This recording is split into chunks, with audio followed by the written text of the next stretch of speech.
के उनसे थैंक्स कहता है।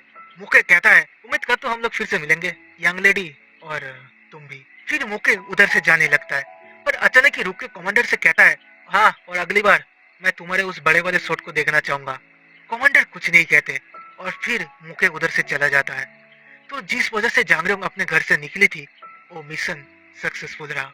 जैसे कि लास्ट एपिसोड में हम लोगों ने देखा था, जांगरियोंग मुके को कन्विंस करने में कामयाब हो गई थी और अब से मुके द सेवन वंडर्स में से एक जांग फैमिली को सी जिवा जुंग के खिलाफ लड़ाई में मदद करने वाला था। यही सपना जांगरियोंग सोते वक्त देख रही थी और मोके की याद आते ही उसकी आंखें खुल जाते हैं। उसे अभी भी यकीन नहीं हो रहा था कि मोके उनकी मदद करेगा और वो यही खबर अपने पापा को जल्दी जल्दी देने के चक्कर में बिस्तर से गिर भी जाती है। तभी बाहर से कोई कहता है, मिस, एल्डर होंग आपसे मिलने आया है। जांगरियोंग को देख के मिस्टर होंग थोड़ा सा चौंक जाते हैं। क्या वो हमेशा ही इतनी खूबसूरत थी या फिर ये उसकी चिंता के गायब होने का असर है? पर जो भी हो, जांगरियोंग को ऐसे टेंशन फ्री देख के उनके दिल को भी थोड़ा सुकून मिलता है। जांगरियोंग का पूछने पर मिस्टर हुआंग उसे एक लेटर देते हैं जो उन्हें सुबह साफ सफाई करने के वक्त मिला था। लेटर के ऊपर जांगरियोंग का नाम था, इसीलिए वो उस लेटर को इधर देने आए हैं। ये मौके का भेजा हुआ लेटर था जिधर लिखा हुआ था कि आपको अच्छी नींद आई यंग मिस? मेरे दिमाग में कुछ भी नहीं है, जिस वजह से मैं मेरे दिल को इस पेपर सेट में लिख रहा हूँ। मुझे पता है आपको यकीन नहीं होगा, पर आपसे मिलने के बाद मुझे एक बार भी नींद नहीं आया। पर गलत मत समझना, ये सीजुआ जुंग के डर की वजह से नहीं बल्कि आपसे मिलने की वजह से था। मैं कल से सिर्फ एक ही बात सोच रहा हूँ, कितने लोग होंगे इस दुनिया में जिसे आपके जैसे खूबसूरत लड़की से मिलने का मौका मिला होगा? मेरे लिए ये एक लकी इनकाउंटर था। लास्ट लाइन को पढ़ के जांगरियों के चेहरे पे एक स्माइल आ जाता है, पर फिर अपने सामने मिस्टर हुआंग को देख के वो शर्मा जाती है। उधर से भाग के रूम के कोने में जाके लेटर को फिर से पढ़ना शुरू कर दिया। मैं कुछ ज्यादा ही बोल गया, मेरा उम्मीद है अब समझेंगी। और सच कहूँ, मेरे इस लेटर भेजने के पीछे और एक कारण भी है। कल रात मैंने एक इंटरेस्टिंग रूमर सुना कि आज से 4 दिन बाद सीजिया जुंग के कुछ फेमस बंदे जांग फैमिली में जाने वाले हैं। चाहे कोई भी आए, मैं उम्मीद करूंगा आप उनके प्रोवोकेशन में आके कोई गलत कदम नहीं उठाएंगे, वरना वो लोग उसी चीज को इशू बना के आप लोगों से लड़ना स्टार्ट कर देंगे। चाहे सिचुएशन कितना भी खराब क्यों ना हो, आपको सब कुछ मुंह बंद करके सहना पड़ेगा, क्योंकि मैं खुद आऊंगा उनसे मिलने। और हाँ, और एक बात, किसी को भी मेरे बारे में बताना मत। मैं दुश्मनों के सामने एक हीरो की तरह एंट्री लेना चाहता हूँ। इस लेटर से जांगरियों की मुस्कुराहट और भी ज्यादा चौड़ी हो जाती है। मिस्टर वांग पूछते हैं, क्या मैं जान सकता हूँ ये लेटर किसके बारे में है? जांगरियों कहती है, मैं आपको बाद में बताऊंगी। मिस्टर वांग कहते हैं, मैं समझ गया, वैसे कल रात का काम कैसा है आपका? जांगरियों कहती है, मैं वो भी आपको बाद में बताऊंगी। अब मिस्टर वांग के पास बोलने के लिए बचे ही क्या थे। वो कहते हैं, ठीक है तो फिर मैं चलता हूँ। पर रूम के बाहर जाने के बाद उन्हें एक बात याद आता है, लेडी, वो एस्कॉर्ट वॉरियर, मैं जानना चाहता था उसमें कोई कोई कमी तो नहीं है ना? इस सवाल से जांगरियों को कल रात का एक दृश्य याद आता है जब उसने उस एस्कॉर्ट वॉरियर को शराब पीते हुए देखा था। जांगरियों के पूछने पे कमांडर ने कहा था, क्या आप ये दिखावा कर सकती है कि आपने अभी कुछ नहीं देखा? जांगरियों ने पूछा था, देखिए वो तो ठीक है, पर क्या आप इसे हमेशा छुपा पाएंगे? इस सवाल पे कमांडर ने कहा था, मैं किसी को निराश नहीं करना चाहता, कम से कम मिस्टर हुआंग को तो नहीं। कमांडर के उन शब्दों को याद करके जांगरियोंग कहती है, नहीं, उसने बहुत मदद किया था। ये सुन के मिस्टर हुआंग खुश हो जाते हैं, सच में? तो फिर मैं फालतू का टेंशन कर रहा था, मुझे उस पे पूरा यकीन था, वो बहुत ही अच्छा बंदा है। दूसरी तरफ वो बंदे आ चुके थे जिनके बारे में मुके ने अपनी चिट्ठी में लिखा था, पर मुके ने कहा था कि ये लोग 4 दिन में आएंगे, लेकिन ये लोग तो इससे पहले ही पहुंच गए थे जांग फैमिली में। तो अब क्या होगा? इस तरफ रेडियो के मीटिंग हॉल में पहुंच के जांगरियों को दिखता है कि उसके पापा और बड़े भैया झगड़ा कर रहे थे। उसके बड़े भैया बोल रहे थे, पापा इन सब का क्या मतलब? एक नहीं, दो नहीं, बल्कि सारे वॉरियर्स को आप मेरे एस्कॉर्ट वॉरियर बना रहे हो। अब मुझसे बिना पूछे ये सब क्यों कर रहे हो? अभी जो वॉरियर्स दूसरे परिवार से आए वो सब बहुत अच्छे हैं। नहीं, मैं सभी को मेरे साथ लेके नहीं घूम सकता। रियोंग रियोंग का क्या? पिछले 1 साल से उसका कोई एस्कॉर्ट वॉरियर नहीं है। जांगरियों गुस्से से कहते हैं, बेवकूफ, क्या तुम बड़ी पिक्चर को नहीं देख पा रहे हो? तुम्हें क्या लगता है वो लोग सबसे पहले किस पे हमला करेंगे और उसके बाद उनका ब्लेड किसकी तरफ जाएगा? अगर जांग फैमिली और सीजिया जुंग के बीच लड़ाई की शुरुआत होता है तो मैं और तुम इस जगह को छोड़ देंगे। हमें कम से कम ये दिखाना तो चाहिए कि जांग फैमिली ठीक है, लेकिन क्या होगा अगर दुश्मन के हमले के बीच कोई मुश्किल आ जाए तो? जांगियों का पोजीशन अलग है, उसे बाहर जाकर फ्रंट लाइन पे लड़ना नहीं पड़ेगा, इसलिए अभी उसे कोई एस्कॉर्ट वाले की जरूरत नहीं है। बड़े भैया कुछ बोल नहीं पाते। जांगजू फिर से कहते हैं, अभी तुम इसे लेके सोचना बंद कर दो, ये ना सिर्फ मेरी बल्कि हमारे सपोर्ट वाले फैमिलीज के भी वही डिसीजन है, समझ गए तुम? बड़े भैया कुछ बोलने जाते पर उन्हें बीच में ही रोक के अचानक जांगरियों कहती है, रुक जाइए भैया, पापा सही बोल रहे हैं, मैंने सब कुछ सुन लिया है और मुझे लगता है वो अच्छा आइडिया है।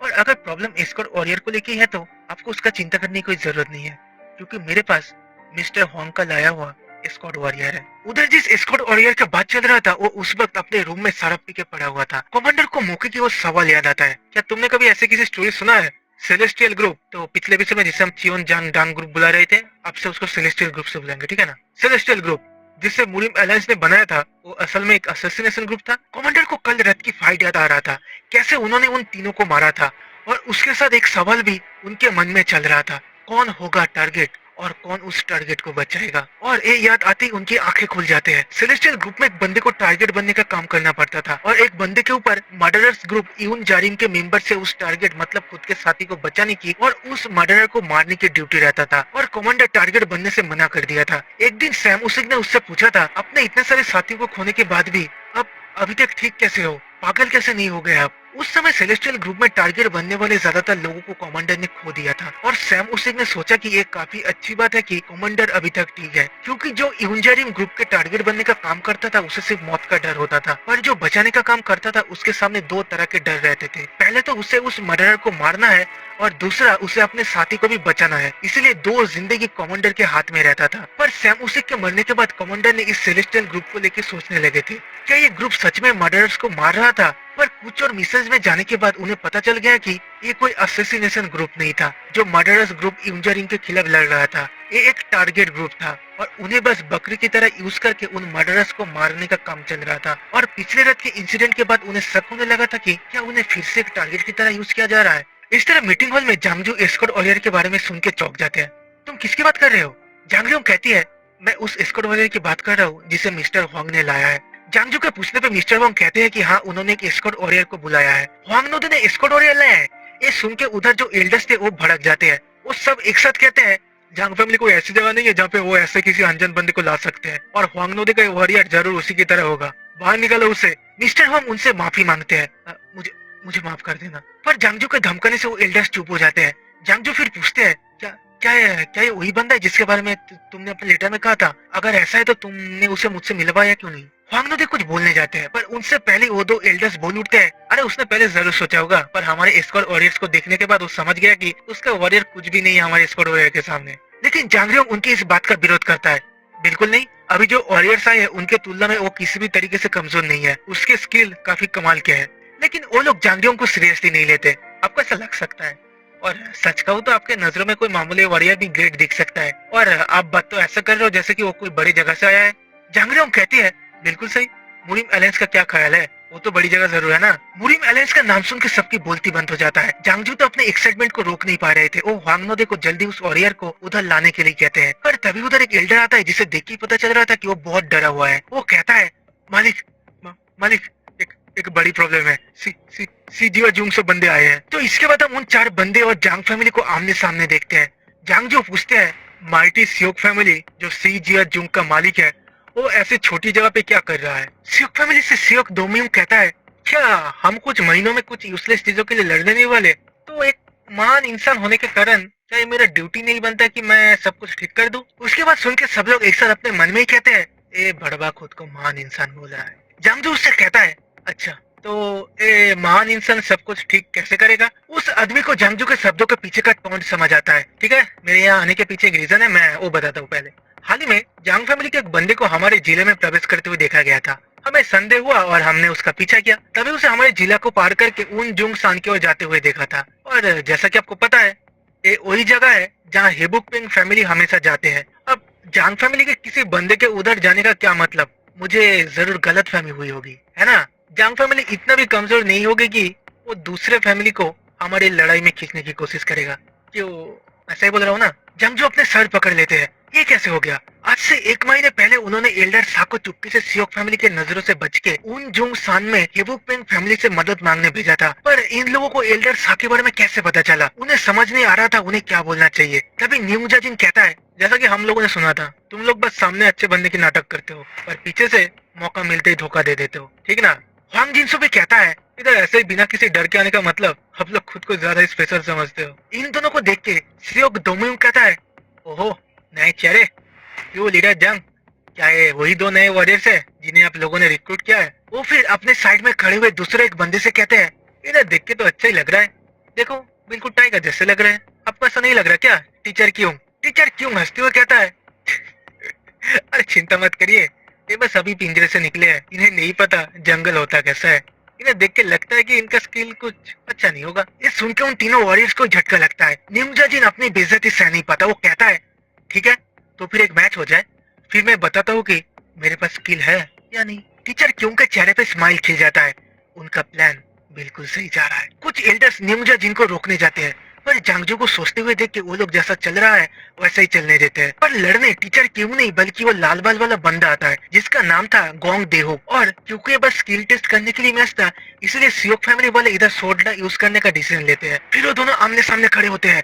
न्यूजा जिन अपने यूकवा सिम लॉ से इसे एक बार में खत्म करने का सोचता है। सभी लोग बिना पलके झपके उस मैच को देखने लगते हैं और फिर मैच शुरू होता है। दोनों ही अपने अपने पाम से एक दूसरे पे हमला करते हैं और दोनों के हथेली एक दूसरे से टकराने के कारण उधर बॉम्ब फटने जैसा साउंड होता है और गोमदेव उड़ के दीवार से टकरा के बेहोश हो जाता है। उसके साथ निंजा जिनके हाथ भी दर्द के मारे कांप रहा था, उसके हाथ हिल नहीं रहे थे, शायद वो टूट गया था। उसके बाद वांग जिनसू भी आगे बढ़ के कहता है मुझे भी लड़ना है। न्यूंजा जिन उसे रोकने की कोशिश करते हैं, पर अभी बात आगे बढ़ चुका था। उसे समझ आ रहा था कि वो लोग किसी एक दलदल में फंस रहे थे, क्योंकि वो बंदा गोमदेव कोई स्वॉर्ड मास्टर था ही नहीं, वो एक इनर टेक्निक मास्टर था जो सीधा शरीर के अंदरूनी हिस्से पे हमला करता है। पर उन लोगों ने ऐसा दिखाया कि गोमदेव कोई स्वॉर्ड मास्टर है, इसका मतलब ये सब प्लान था, ये एक ट्रैप है। लेकिन तब तक वांग जिनसे और ब्लू बाल वाले बंदे ने लड़ना शुरू कर दिया था। वो दोनों भी इनर टेक्निक से लड़ते हैं, लेकिन उस ब्लू बाल वाले बंदे का पावर इतना ज्यादा था कि वांग जिनसु फुटबॉल की तरह उड़ के दीवार से टकरा के बेहोश हो जाता है। जांग फैमिली वालों को तो अपने आंखों पे यकीन ही नहीं हो रहा था। वो ब्लू बाल वाला फिर अपने बेहोश पड़े हुए साथी से कहता है अबे उठ जाओ, कब तक ये नाटक करोगे, तुम्हारा एक्टिंग बहुत खराब है। गोमदेव फिर अचानक ही जोर जोर से हंसने लगता है। क्या मेरा एक्टिंग उतना ही खराब था? वो फिर उठ के खड़ा होता है, जिसे देख के जांगजू अंदर से हिल जाते हैं। अब वो क्या करेंगे? अभी इधर किसी भी वक्त शॉर्ट फाइट शुरू हो सकता है और उनके पास अभी बस एक स्क्वाड वॉरियर और एक नॉर्मल वॉरियर है। क्या होगा उनका? कौन बचाएगा उन्हें? तभी पैलेस के दरवाजा खोलने का साउंड होता है और उस आवाज से सबका नजर दरवाजे की तरफ जाता है और उस बंदे को देख के जांगरियोंग चिल्ला के कहता है वॉरियर नीम आप। और हम उधर कमांडर को देख पाते हैं, जिन्हें अपनी तरफ आते हुए देख के ब्लू बाल वाला बंदा अपने आप ही उनके सामने से हट जाता है, जिसे देख के खुद हैरान हो जाता है। उसका कमांडर को उधर से जाने देने का कोई भी इरादा नहीं था, पर उसके शरीर अपने आप ही नाच चाहते हुए भी कमांडर के सामने से हट गया था। जैसे शेर को देख के एक भेड़िया अपना रास्ता छोड़ देता है, ठीक वैसे ही कमांडर जांगजू के सामने आके कहते हैं मैं वही बंदा हूँ जिसे मिस्टर हुआंग ने लाया था। जांगजू कहते हैं मैं जांग फैमिली का हेड जांग मोन्टे, मुझे माफ करना कि मैं तुमसे जल्दी नहीं मिल पाया, पर क्या तुम सच में मुरीम अलायंस से हो? कमांडर एक बार जांगरियोंग को देख के कहते हैं हाँ, ये सच है कि मैं मुरीम अलायंस में काम करता था। जांगजू को थोड़े आशा के किरणें दिख रहे थे। अगर तुम मुरीम अलायंस में काम करते थे तो तुम जरूर मुरीम अलायंस के हायर ऑफिशियल से मिले होंगे। हमारे जैसे बंदे तो चाके भी उनसे नहीं मिल सकते।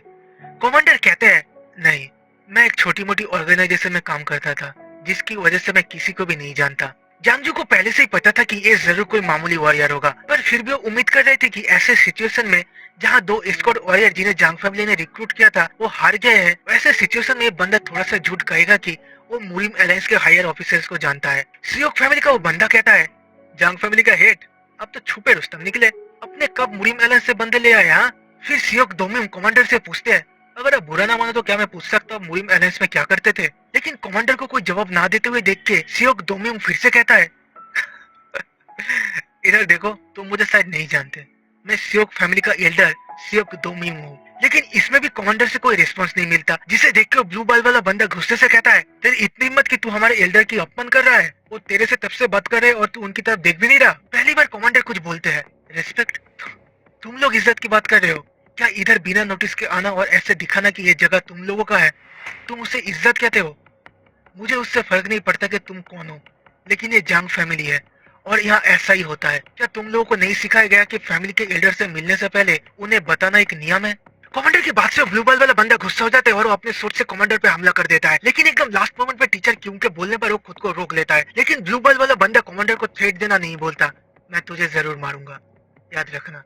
एक चीज जो टीचर क्यूंग को छोड़ के किसी और को नोटिस नहीं हुआ था वो था कमांडर का कंपोज रहना। सूट के सामने भी कमांडर बिल्कुल चुपचाप खड़े हुए थे। नॉर्मली अगर किसी को दिखता कि कोई अचानक उस पर हमला कर रहा है तो ना चाहते हुए भी उसके शरीर अपने आप डिफेंसिव पोज में चला जाता है, लेकिन कमांडर में कोई भी रिस्पॉन्स नहीं था। टीचर क्यों अपने मन में ही कहते हैं क्या इसे पता था कि मैं उसे सही वक्त पे रोक लूंगा, या फिर वो बस डर के मारे जम गया था, हमें वो थोड़ी देर में पता चल ही जाएगा। तो उसके बाद सियोक दोम्योंग उसके इधर आने के पीछे का असली रीजन कहता है। सियोक फैमिली को जांग फैमिली के वाटर क्लाउड माउंटेन चाहिए था। उस पहाड़ की खूबसूरती बहुत ही ज्यादा था, जिस वजह से सी जिया जुंग के लीडर उस पहाड़ को अपने एक दोस्त को गिफ्ट करना चाहते थे। अगर जांग फैमिली उस पहाड़ को सी जिया जुंग को देने के लिए मान जाता है तो उन्हें सी जिया जुंग से लड़ना नहीं पड़ेगा। ये सुनते ही सारे जांग फैमिली वाले भड़क जाते हैं, क्योंकि वाटर क्लाउड माउंटेन में जांग फैमिली का श्राइन था और किसी फैमिली से उनका श्राइन मांगना मतलब सीधा लड़ने के लिए चैलेंज करना होता है।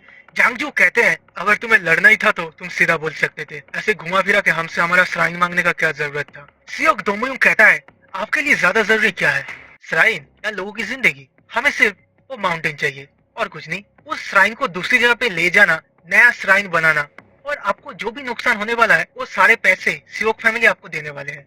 तो आप सोच के बताइए फिर। इस ऑफर से जांगजू के आंखें बड़े बड़े हो जाते हैं। अगर ऐसा होता है तो जांग फैमिली को कोई भी नुकसान नहीं झेलना पड़ेगा और लोगों की जिंदगी भी बच जाएगी।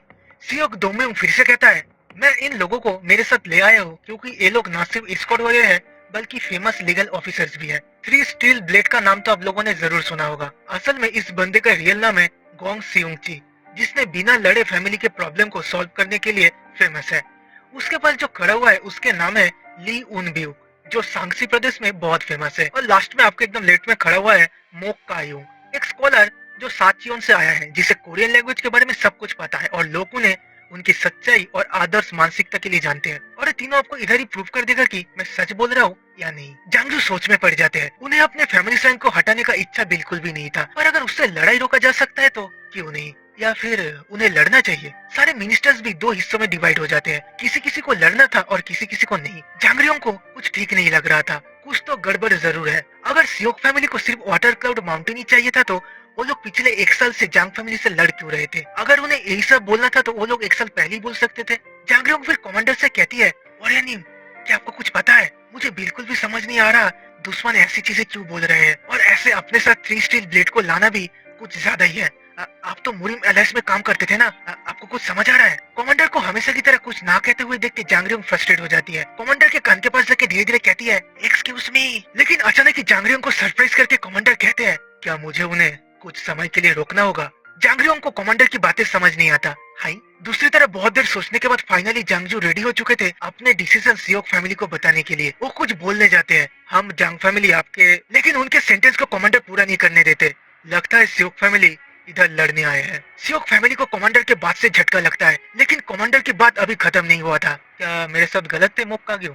नहीं, या फिर मुझे तुम्हें मोक जिनयूंग के नाम से बुलाना चाहिए? क्यों, क्या तुम्हें याद नहीं है क्योंकि काफी समय हो गया है? तो फिर मैं तुम्हें याद करने में थोड़ा मदद करता हूँ। तुम्हारा नाम गोंग सियोंगची नहीं है बल्कि गोंग याची है। आज से 10 साल पहले the art of house tiger punch को मास्टर करने के बाद तुम ऐसे मोटे हो गए थे, फिर एक आदमी से हारने के बाद गायब हो गए थे, और जिस प्रदेश में तुम काम करते हो वो कांगबुक नहीं क्वाकडोंग है। इस ब्लू बॉल वाले का नाम है सान उनब्यू। हालांकि तुमने the steel tiger leg technique को मास्टर किया था, पर तुम भी एक बंदे से हार के गायब हो गए थे, और तुम सांगसी में नहीं बल्कि गांगनाम के साउथ में काम करते हो। और हाँ, तुम उसी की तरह कोई स्पोर्ट मास्टर भी नहीं हो। और ये बंदा मोकायो जो कैप्टन बनने का नाटक कर रहा है, इसने इन दो बंदे को हरा के अपना नौकर बना लिया था, और इसका मेन काम हाउमैन ग्रुप के बीच छुप के ब्लैक सोर्ट्समैन ग्रुप को इंफॉर्मेशन देना था। ऐसा लगता है पिछले 5 सालों में तुमने काफी नाम कमा लिया है, वरना लोग मूर युंग साल्यू को द थ्री स्टील ब्लेड के नाम से क्यों बुलाएंगे? मूर युंग साल्यू का नाम सुन के सभी जांग फैमिली वालों के आंखें बड़े बड़े हो जाते हैं। ये सब सापा के बंदे थे। सापा को लोग घोस्ट बुलाते थे क्योंकि वो लोग घोस्ट की तरह अंधेरे में रहते थे और अंधेरे में ही काम करते थे ताकि मुरिम एलायंस उन्हें ढूंढ ना पाए। उनमें से मूर युंग साल्यू को the lion of the shadows के नाम से बुलाया जाता था। अब उन सबका भंडा फूट चुका था, जिससे मोक कायुंग का गुस्से से चेहरे का एक्सप्रेशन बदल जाता है। कौन है तू, सच बता। कमांडर बहुत ही शांत आवाज में कहता है मैं जांग फैमिली का स्क्वाड वॉरियर। मोक कायुंग खुद को रोक नहीं पाता। वो अपने उन दो सबऑर्डिनेट को हमला करने का ऑर्डर देते हैं। उन दोनों को रोकने के लिए जांग फैमिली के गार्ड्स भी उनकी तरफ दौड़ के जाते हैं, लेकिन वो ब्लू बॉल वाला बंदा उन सब गार्ड को डॉच करके सीधा जांगजू को खत्म करने जाता है। लेकिन उसका शॉट जांगजू को टच कर पाता है उससे पहले भारी कोई चीज आके सीधा उस बंदे के चेहरे को हिट करता है और वो उल्टे दीवार से जाके टकराता है।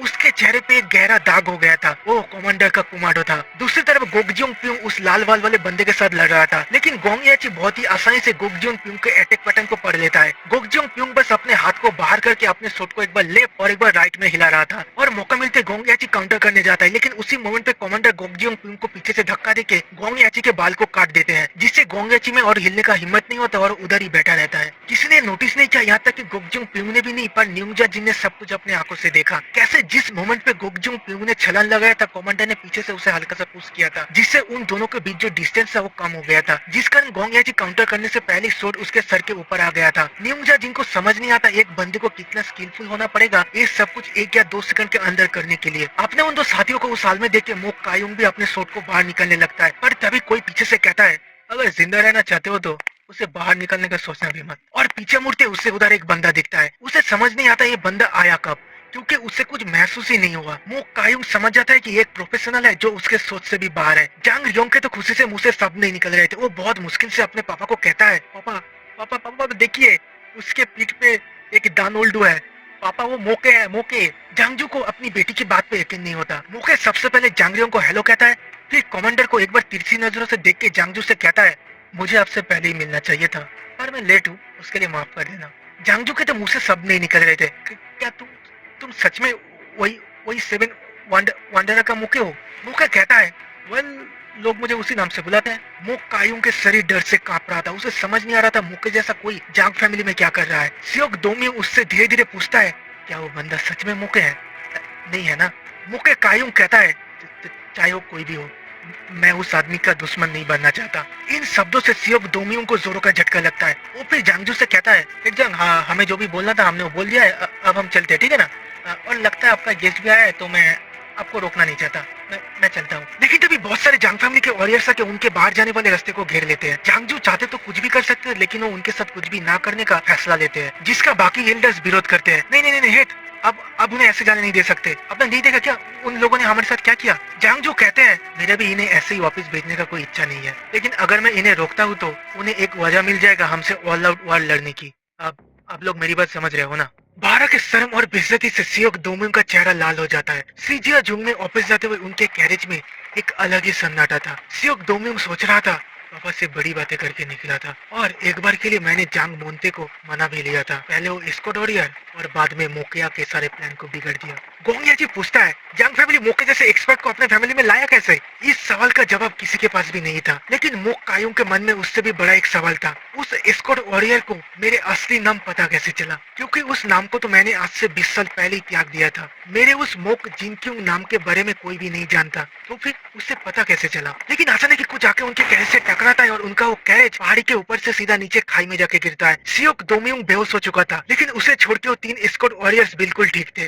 वो लोग फिर उस कैरेज को तोड़ के बाहर निकलते हैं और बाहर आते ही उन्हें उधर एक बंदा दिखता है जो बोल रहा था, जिन्हें मर जाना चाहिए था वो अभी भी जिंदा है। उसके भी ऊपर ये वही लोग हैं जिन्हें सबसे पहले मरना चाहिए था। गोंगिया जी गुस्से से कमांडर से कहता है, पागल आदमी, तू क्या हमें मरने की कोशिश कर रहा था? ब्लू बॉल वाला उसे शांत होने के लिए कहता है, रुको, मोके यहाँ हो सकता है। वो ब्लू बॉल वाला इधर उधर देखने की कोशिश करता है, मोके कहीं छुप के तो नहीं बैठा है ना? पर कमांडर उन सबको आश्वस्त करने के लिए कहते हैं, वो यहाँ नहीं है। उन दोनों को इस बात पे यकीन नहीं होता।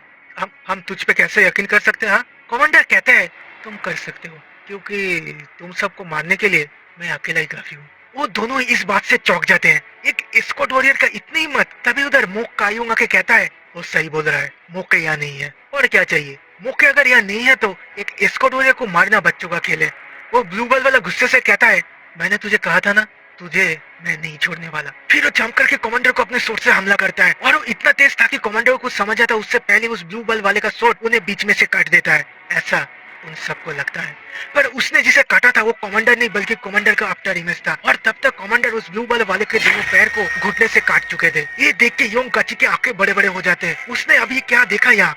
वो उसे खुद के आंखों पे यकीन नहीं हो रहा था, और वो कुछ कर पाता उससे पहले कमांडर का याओगुई तीर की तरह आके उसके दिल को चीर के उसे खत्म कर देता है। ये सब कुछ इतनी जल्दी में हुआ कि मोक कायुंग को कुछ समझ नहीं आ रहा था। एक सोल्जर ने अपने शॉट को फेंक दिया जो उसे प्रोटेक्ट कर सकता है। मोक कायुंग अपने आप को समझाने की कोशिश कर रहा था, पैनिक करने की कोई जरूरत नहीं है, अभी उसके पास शॉट नहीं है, यही मौका है, तू जीत सकता है कायुंग, तू जीत सकता है। लेकिन डर से उसके हाथ इतना ज्यादा कांप रहे थे कि वो अपने शॉट को बाहर ही नहीं निकल पाता। कमांडर उससे पूछता है, तुम्हें क्या लगता है तुम अभी तक जिंदा क्यों हो? क्योंकि तुम कमजोर हो। तुम दूसरों की तरह स्ट्रांग नहीं हो, जिस वजह से फील्ड में भी कोई तुमसे डरता नहीं था। खुद की बेइज्जती मोक कायम सह नहीं पाता, जिस वजह से वो अपने शॉट से सीधा कमांडर के चेस्ट को टारगेट करता है। लेकिन कमांडर उधर बहुत ही शांत खड़े हुए थे। जब मोक कायम को लगा कि उसका शॉट कमांडर के सीने में घुस चुका है, तभी उसे रियलाइज होता है कि वो कमांडर का सीना नहीं बल्कि शॉट का स्कैबर्ड था। पर उस अटैक से कमांडर के दाहिने हाथ के कपड़े फट जाते हैं और कपड़ों के अंदर से एक टैटू बाहर निकलता है। जिस टैटू को देख के डर से मोक कायम के आंखें बड़े बड़े हो जाते हैं। नहीं, ये नहीं हो सकता। सेलेस्टियल गार्ड, कमांडर कहते हैं। काफी समय हो गया है इस नाम को सुने हुए। फिर वो मोक कायूं की ओर दौड़ के जाते हैं। डर से मोक कायूं आंखें बंद करके अपने शॉट को घुमा रहा था। कमांडर एक जंप में उन अटैक्स को डॉज करके मोक कायूं के सर को पकड़ के 180 डिग्री घुमा देता है। लेकिन मरने से पहले भी मोक कायूं के मन में बस एक ही सवाल था, एक सेलेस्टियल गार्ड यहाँ क्या कर रहा है? कोई सर्वाइवर कैसे कैसे हो सकता है? पर उसे उस सवाल का जवाब कभी नहीं मिलने वाला। कमांडर एक बार अपने टैटू और एक बार अपने पीछे पड़े हुए उन 3 लाशों को देख के उधर से चले जाते हैं। होस्ट ऑफिस आने के बाद कैडेट से बाहर आके सियोक दोमेयुन को जो दृश्य दिखता है, उसे देखने के बाद डर से उसके मुंह निकलने की हालत हो जाता है और वो जल्दी जल्दी उधर से भागने लगता है। तो कैसा लगा आज का एपिसोड? अगर पसंद आया तो अबे भागो मत, रुको रुको रुको, अभी खत्म नहीं हुआ, भागो मत। मैं बस आया हूँ सिर्फ एक ही चीज के लिए, लाइक करो। क्या करो? लाइक करो। मिलते हैं, सॉरी, कंटिन्यू करो। दूसरी तरफ हम कमांडर को नदी में अपने मुंह धोते हुए देखते हैं। अपने खून से रंगे हुए सूट को पानी में धोते हुए कमांडर को अपने पुराने दिनों का याद आने लगता है, जब उन्होंने सैमुसिक के मरने की खबर दांजू को दिया था। तब दांजू ने कहा था, क्या सैमुसिक मर चुका है? तो तुम्हारा वो सबॉर्डिनेट जिसे तुम बहुत स्नेह करते थे? ये बहुत ही दुख की खबर है। फिर दांजू थोड़े से रुक के कहे थे, क्या ये फनी नहीं है कि भले ही तुम कितने लोगों क्यों ना मारो, भले ही तुम्हारे कितने भी साथी मर क्यों ना जाए, तुम्हें कुछ महसूस ही नहीं होता? इसे देख के पता चलता है कि तुम बहुत दूर जाओगे, पर फिर यही तुम्हारी ताकत भी है। वो कोमल भावना है जो लोगों को स्नेह देने के बाद भी जिंदा रहता है, उसे कभी नहीं भूलना। तुम जिन इमोशन से छुटकारा पाने की कोशिश कर रहे हो, वो हमारे लिए सबसे ज्यादा इम्पोर्टेंट है। इसलिए हम हमारे ड्यूटी के बाद भी एक इंसान की तरह जी सकते हैं। पर खैर, वो अलग बात है कि मैं पहले ही उसमें फेल हो चुका हूँ। आज दांजू के उन बातों को याद करके कमांडर के चेहरे पे एक स्माइल आ जाता है। मुझे माफ करना दांजू, पर मैं भी फेल हो चुका हूँ। जिन अनुभूति को मुझे लगा था कि मैंने दफना दिया था, मुझे आज पता चला कि वो और भी ज्यादा शार्प हो चुके हैं। दुख की बात है कि मैं अब इंसान नहीं रहा, मैं वो कमांडर बन चुका हूँ जिससे अब चिंतित थे। रात के वक्त जांग फैमिली के टेरिटरी में वापस आते कमांडर। उन्हें देखते ही पता चल रहा था कि वो अपने में नहीं है। सभी लोग मौके के बारे में बात कर रहे थे।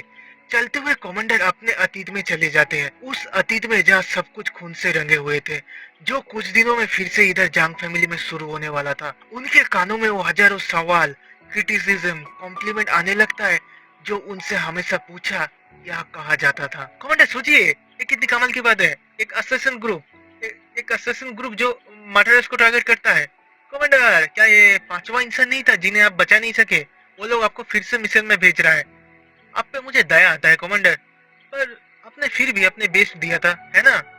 हालांकि आपने बहुत सारे लोगों को मारा है, पर आपने बहुत सारे लोगों को बचाया भी तो है। मैं सच बोल रहा हूँ ना? प्लीज प्लीज मुझे बताइए कमांडर, कमांडर प्लीज मुझे बताइए कि वैसा ही है कमांडर। फिर कमांडर को अपने सामने बेक जून क्यूंग नाम का एक बंदा दिखता है जो मर्डरर असैसिनेशन ग्रुप 7 का मेंबर था। वो कमांडर से हेलो कहता है। उसे देख के कमांडर के आंखें बड़े बड़े हो जाते हैं और तभी उधर एक ब्लास्ट होता है और कमांडर अपने उस खून से रंगे अतीत से बाहर आ जाते हैं। तभी उनके सामने एक बच्चा के पूछता है, आप वही एस्कॉर्ट वॉरियर हो ना जो हमारे फैमिली की मदद करने आए हो? और भी बहुत सारे लोग कमांडर को घेर के वही सवाल पूछने लगते हैं, लेकिन कमांडर के पास इस सवाल का कोई जवाब नहीं था, इसलिए वो उधर से भाग जाते हैं।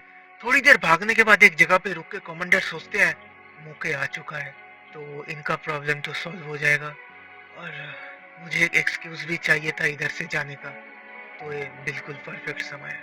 दूसरी तरफ जांग फैमिली में हम दो मिनिस्टर्स को जांगरियोंग के साथ बात करते हुए देखते हैं। उन दोनों का सवाल था, जांगरियोंग ने मौके को वापस क्यों जाने दिया। सियोक फैमिली अभी मौके को अपने साइड लाने की पूरी कोशिश करने वाले हैं और अगर मौके अपना डिसीजन चेंज करता है तो जांग फैमिली के लिए सब कुछ खत्म हो जाएगा। जांगरियोंग उन्हें समझाने की कोशिश करती है कि ये उसकी नहीं बल्कि मौके का डिसीजन था और उसके डिसीजन के पीछे एक कारण भी है। उसने कहा है अगर सियोक फैमिली को उसके लोकेशन के बारे में पता लग जाए तो जांग फैमिली को प्रोटेक्ट कर पाना उसके लिए बहुत ही कठिन हो जाएगा। वो दोनों मिनिस्टर्स पूछते हैं, पर अगर सियोक फैमिली अचानक ही हमला कर दे तो क्या होगा? क्या क्या हम उन्हें मौके आने तक रोक पाएंगे? जांगरियोंग कहती है बिल्कुल पाएंगे, क्योंकि हमारे पास एक एक्सपर्ट वॉरियर अभी भी है, मूरिम अलायंस का स्क्वाड वॉरियर वांग हीरा। उसकी बात सुनकर दोनों मिनिस्टर से जोर से हंसने लगते हैं। लड़ी आपको पता है मूरी मैनेज कितनी बड़ी है और उसमें कितने बंदे काम करते हैं? हम एक ऐसे बंदे पे कैसे यकीन कर सकते हैं जो किसी फेमस ग्रुप का पार्ट भी नहीं था? जांगरियोंग कहती है हम कर सकते उस पे यकीन। क्या आप लोग मेरे जूते को देख के बता सकते हो कि मैंने मार्शल आर्ट सीखा है कि नहीं?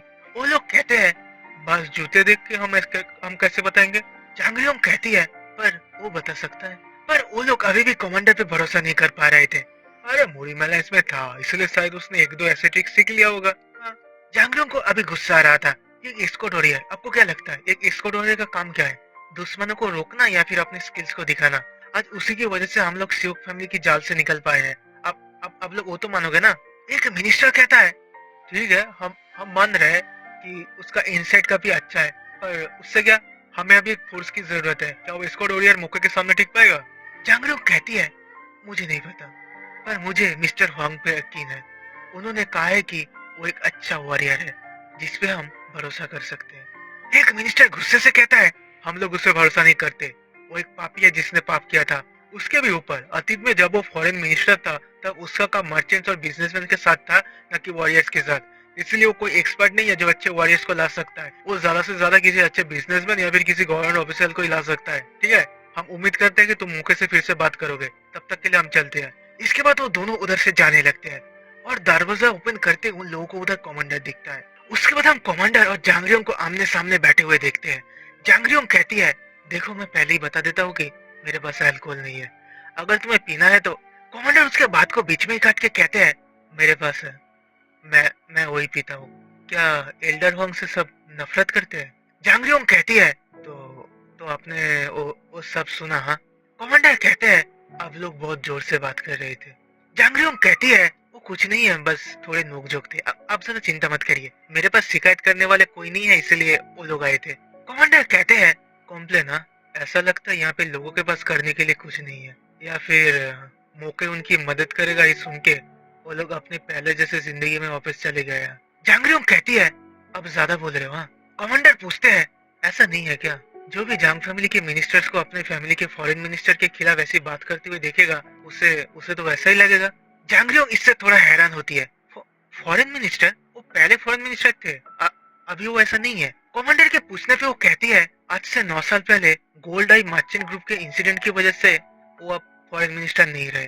गोल्ड आई मर्चेंट ग्रुप, ये नाम कमांडर को इतनी जानी पहचानी से क्यों लग रहा है? जांगरियोंग अपनी कहानी बोलना शुरू करती है। देखिए, आज से 9 साल पहले गोल्ड आई मर्चेंट ग्रुप, जो कि देश के सबसे बड़े मर्चेंट ग्रुप में से एक था, जो लोग कोस्टल और आइलैंड एरिया में बिजनेस करते थे, उनके साथ एक बड़े लेन देन की बात हुआ था। क्या आपको स्टोन सॉल्ट के बारे में पता है? अच्छा, तो वही स्टोन सॉल्ट जू माउंटेन जो हमारे अंडर आता है उसके अंदर गलती से मिला था। उसके परिमाण तो बहुत ही कम था, पर ट्रेड करने के लिए वो काफी था। अभी कमांडर को सब कुछ धीरे धीरे याद आने लगता है। आज से 9 साल पहले पहली बार वो हुआंग नोदे से इसी गोल्ड मर्चेंट की वजह से मिले थे। कमांडर को गोल्ड मर्चेंट ग्रुप के बारे में कुछ इन्फॉर्मेशन चाहिए था, जिस वजह से वो हुआंग नोदे से मदद मांगे थे और हुआंग नोदे मान भी गए थे।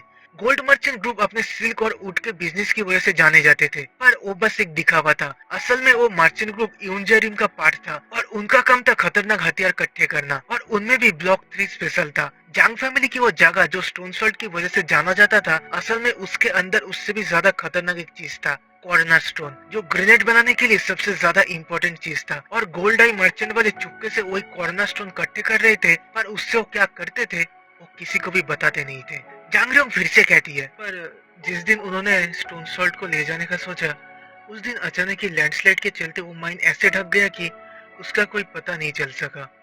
और उसके बाद हमारे साथ गोल्ड आई मर्चेंट का जो रिश्ता था वो टूट गया। पर सच तो यह है कि उधर लैंडस्लाइड यूं ही नहीं हुआ था। हुआंग नोदी की मदद से कमांडर अपने साथ सेलेस्टियल ग्रुप को लेके उन गोल्ड आई मर्चेंट वालों को मार दिया था, और मारने के बाद ग्रेनेड की वजह से वो लैंडस्लाइड हुआ था। कमांडर पूछते हैं मुझे एक बात समझ नहीं आ रहा, अगर तुम कुछ बड़ा करने की कोशिश कर रहे हो तो उसका अंत अच्छा या बुरा कुछ भी हो सकता है। क्या सिर्फ उस वजह से एल्डर हुआंग का रिजाइन करना गलत नहीं था? जांगरियोंग कहती है देखिए, यही एकलौता कारण नहीं है। उनके इस्तीफा देने का कारण उनके उस इंसिडेंट के बाद की हरकतें था। जब सभी ने उनसे पूछा कि सामान को संभालने वाले बंदे ने उन्हें एडवांस में पैसे क्यों दिया था और वो गोल्ड आई मर्चेंट के मैनेजर को वैसे डायरेक्ट कन्फ्रंट करने की कोशिश क्यों कर रहे थे, लेकिन हुआंग नोदे ने इन सवालों का कोई जवाब नहीं दिया। उन्होंने कहा था कि वो कुछ भी नहीं जानते, लेकिन बहुत इंटरोगेशन के बाद उन्होंने सिर्फ एक ही चीज कहा था। कमांडर पूछते हैं, क्या क्या क्या कहा था उन्होंने? उन्होंने कहा था कि उन्होंने वही किया जो सही था। उस वक्त पोग्यम नाम का एक इम्प्रूव ग्रेनेड हुआ करता था जिसका सप्लाई गोल्ड आई मर्चेंट वाले कर रहे थे, और वो ग्रेनेड इतना खतरनाक था कि अगर वो वॉरियर्स तक पहुंच जाता तो कोई भी उन्हें रोक नहीं पाता, और उससे न सिर्फ वॉरियर्स बल्कि नॉर्मल सिविलियंस भी बच नहीं पाते, जिस वजह से हुआंग नोदे ने कैप्टन की मदद किया था। उस मिशन के बाद जांग फैमिली को उनकी वजह से जो भी नुकसान झेलना पड़ा था उसकी भरपाई करने की बात कमांडर ने उनके सेक्शन हेड से करा था, और सेक्शन हेड ने वादा भी किया था कि वो मुरिम एलायंस के लीडर से बात करके जांग फैमिली को पैसे दे देंगे। पर उसके बाद दूसरे मिशन में जाने की वजह से उन्हें कुछ पता नहीं चला। कमांडर जांगरियोंग से पूछते हैं, अभी सिचुएशन कैसा है? एल्डर हुआंग अभी भी फैमिली में है, मतलब उनके पास कोई काम जरूर होगा। जांगरियोंग थोड़ा सा रुक के कहती है, वो एक नौकर है, क्योंकि उन्होंने भीख मांगा था कि वो अपनी पूरी जिंदगी एक नौकर की तरह रहेंगे, इसी वजह से उन्हें फैमिली में रहने का मौका मिला था। कमांडर पहले तो थोड़े सरप्राइज होते, पर फिर मिस्टर हुआंग के उस भीख मांगने की बात सुन के उनकी आंखें नम हो जाते हैं। इन्हें हुआंग नोदी की वो बात याद आता है, तुम, मैं, हम सब जिंदा है क्योंकि कभी न कभी किसी ताकतवर ने हमारी मदद किया था। आज से 9 साल पहले अगर हुआंग नोदे ने मदद के लिए हाँ नहीं कहा होता तो शायद कमांडर उस मिशन को कंप्लीट नहीं कर पाते। उनका रोल न सिर्फ मुरिम एलायंस बल्कि पूरी मुरिम के लिए बहुत ही इम्पोर्टेंट था। 9 साल पहले गोल्ड आई मर्चेंट ग्रुप। कमांडर अचानक ही कहते हैं, मैं चाहता हूँ कि अब उन सारे एस्कॉर्ट वॉरियर्स को बाहर लाओ जो अभी कासल में है। जांगरियोंग को कमांडर की बात समझ नहीं आ रहा था, पर क्यों? वो लोग क्यों? कमांडर कहते हैं, क्या हमें उन्हें नहीं दिखाना चाहिए एल्डर हुआंग ने उतना सब कुछ क्यों किया था, उन्होंने इतना सब कुछ क्यों झेला था? जांगरियोंग को अभी भी कमांडर की बात समझ नहीं आ रहा था। अब क्या बोलने की कोशिश कर रहे हो? कमांडर अपने कुमाडो को ठीक करते हुए कहते हैं, मैं कह रहा हूँ कि मैं उन्हें दिखाऊंगा कि असल में मैं हूँ कौन। उसके बाद हम बाहर उन 3 एस्कॉर्ट वॉरियर और कमांडर को आमने सामने देख पाते हैं, पर कमांडर के चेहरे के एक्सप्रेशंस कुछ सही नहीं लग रहे थे। न्यूंग जाजिन कहता है, मैंने सुना था कि तुम मुरिम अलायंस से हो, जिस वजह से मैं तुमसे वैसे भी लड़ना चाहता था, तो थैंक्स इसके लिए। लेकिन कमांडर इसका कोई जवाब नहीं देते, बस अपने सर को ऊपर नीचे करते हैं, जिसे देख के वो 3 एस्कॉर्ट वॉरियर्स भी सीरियस हो जाते हैं। न्यूंग जाजिन फिर से कहता है, देखो मैं पहले ही बता देता हूँ, हमें उधर हारते हुए देख के तुमने जरूर सोचा होगा कि हम लोग कमजोर है, पर ऐसा नहीं है। अगर सोड होता तो हम उन्हें हरा देते। कमांडर से बस ठीक है सुन के न्यूंगजा जी थोड़ा गुस्सा हो जाता है। वो अपने सूट को बाहर निकल के चलते हुए कहता है, ठीक है देखते हैं तुम कितने अच्छे हो। लेकिन कमांडर के उन आंखों को देख के न्यूंगजा जी चौंक जाता है।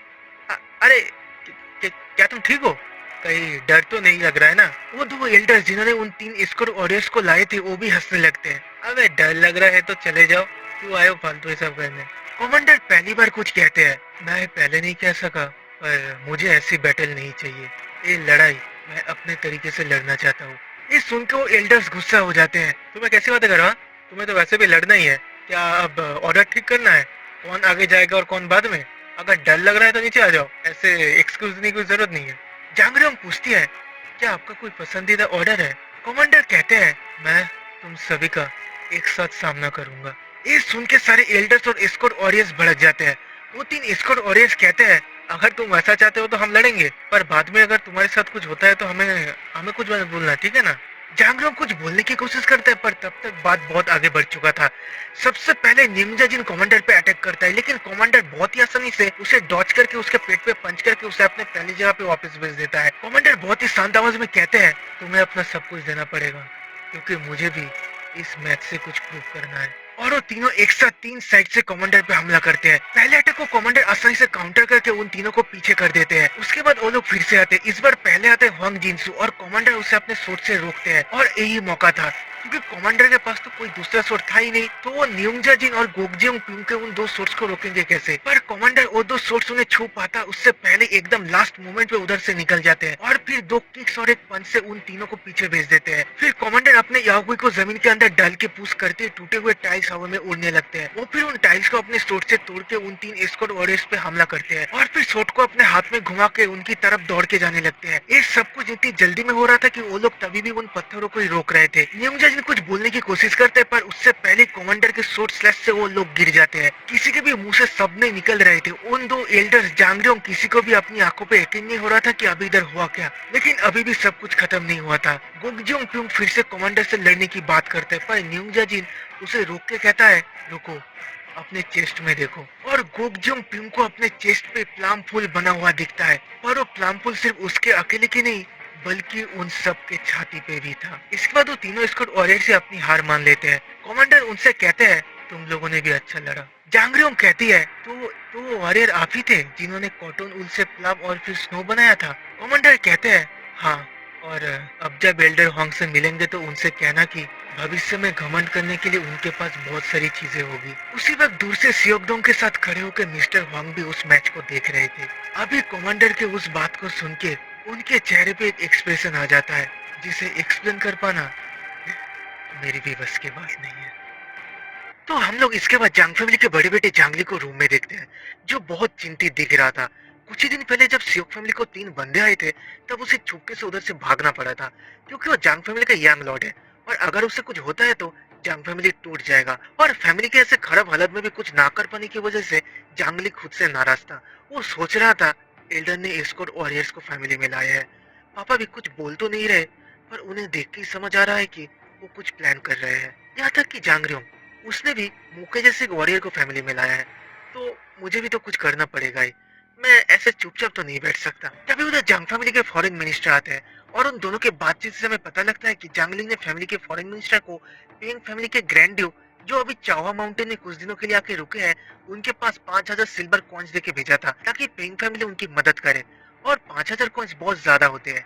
इन पैसों से जांग फैमिली के कुछ महीनों आसानी से गुजर जाते हैं। जांगली को लगा था इन पैसों से पिंग फैमिली का वो ड्यूक उनकी मदद करने के लिए मान जाएगा, लेकिन वो ग्रैंड ड्यूक मदद करने के लिए मना कर देता है। मतलब मना तो नहीं करता, वो किसी ऐसे बंदे को बुलाता है जिसका पोजीशन उसी की तरह हो। मतलब जांग फैमिली के किसी ब्लड रिलेटेड मेंबर को आना पड़ेगा मदद मांगने के लिए, तभी वो ड्यूक मदद करने का सोचेगा।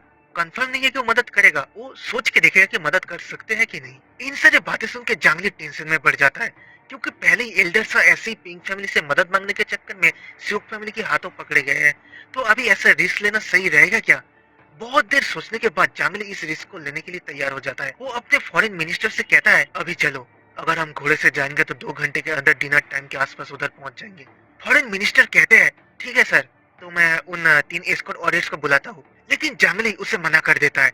फॉरेन मिनिस्टर के पूछने पे वो कहता है उसने मुझे आने के लिए कहा है, अगर मेरे साथ एस्कॉर्ट वॉरियर जाएंगे तो आपको क्या लगता है उसका जैसा बंदा क्या करेगा? फॉरेन मिनिस्टर डर जाते हैं, पर सर ऐसे सिचुएशन में अकेले जाना खतरे से खाली नहीं है।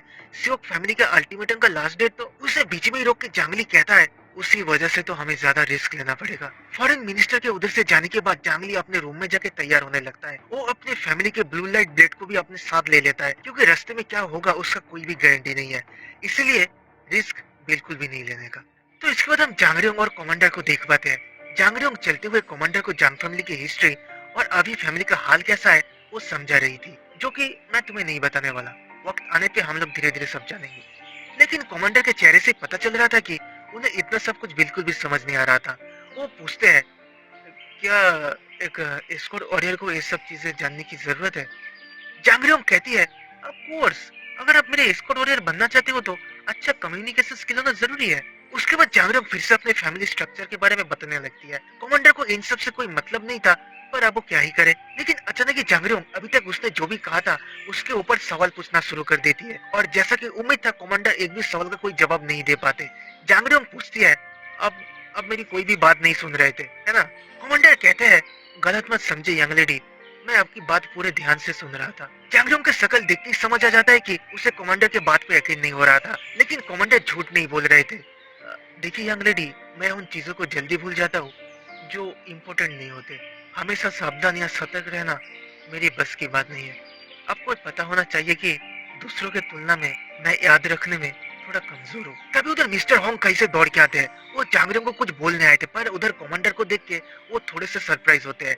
जांगरियोंग कहती है, इन्होंने डिसाइड किया है कि आज से ये मेरे एक्सक्लूसिव एस्कॉर्ट वॉरियर बनने वाले हैं। जिसे सुन के मिस्टर होंग कमांडर से थैंक्स कहते हैं। उसके बाद वो जांगरियोंग को अपने साथ लेके उधर से चले जाते हैं। उन्हें जांगरियोंग से कुछ सीरियस बात करना था।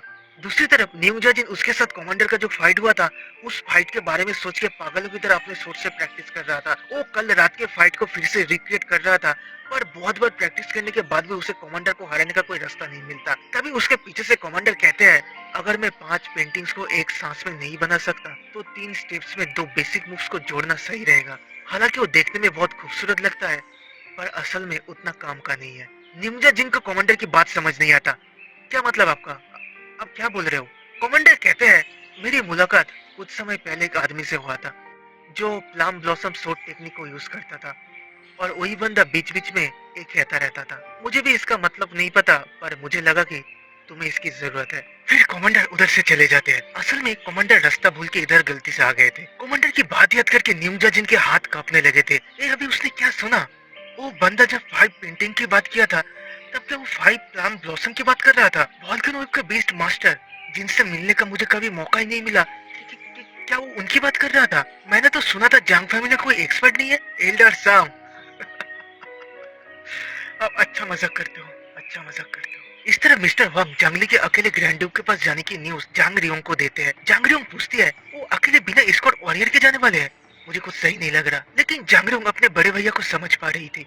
बड़े भैया के नजरों में ये बुकपिंग फैमिली का ग्रैंड ड्यूक वो एब्सोल्यूट पावर है जो इस फाइट को रोक सकते हैं। जैसे जांग रियोंग के नजरों में मुके था, ठीक वैसे ही। लेकिन इस पूरे सिचुएशन में बहुत किंतु परंतु है। अगर बड़े भैया ग्रैंड ड्यूक को मनाने में कामयाब हो जाते भी हैं, तो भी वो अपने यंग लॉर्ड वाली सीट को ऐसे खाली नहीं छोड़ सकते। एक तो पापा नहीं है, ऊपर से अल्टीमेटम का लास्ट डेट आज रात के 12 बजे तक ही है, और जांगरियों को नहीं लगता कि जांगली उस डेडलाइन के पहले घर वापस आ पाएगा। वो मिस्टर होंग से कहती है, हमें बड़े भैया को रोकना होगा किसी भी कीमत पर। मुझे मुझे कुछ गड़बड़ लग रहा है इस पूरी चीज में। तो उसके बाद वो दोनों ही दौड़ के जाते हैं जांगली को रोकने के लिए, लेकिन तब तक जांगली ग्रैंड ड्यूक से मिलने निकल गया था। फॉरेन मिनिस्टर से पता चलता है कि उन्होंने सभी एस्कॉर्ट वॉरियर से मदद मांगने की कोशिश तो किया था, पर सभी ने मदद करने से मना कर दिया है। जांगरियोंग चिल्ला के कहती है, बिना एस्कॉर्ट वॉरियर के इस वक्त बाहर जाना बहुत खतरनाक है, लेकिन क्योंकि अभी बहुत समय नहीं हुआ है, इसलिए अगर हम जल्दी निकले तो उन्हें पकड़ पाएंगे। मिस्टर वांग भी कहते हैं कि हाँ, उन्हें अभी निकलना चाहिए। जांगरियोंग घर से बाहर आके कहती है, मैं मौके से मिलने जाऊंगा। मिस्टर वांग भी उसके साथ जाने की बात करते हैं,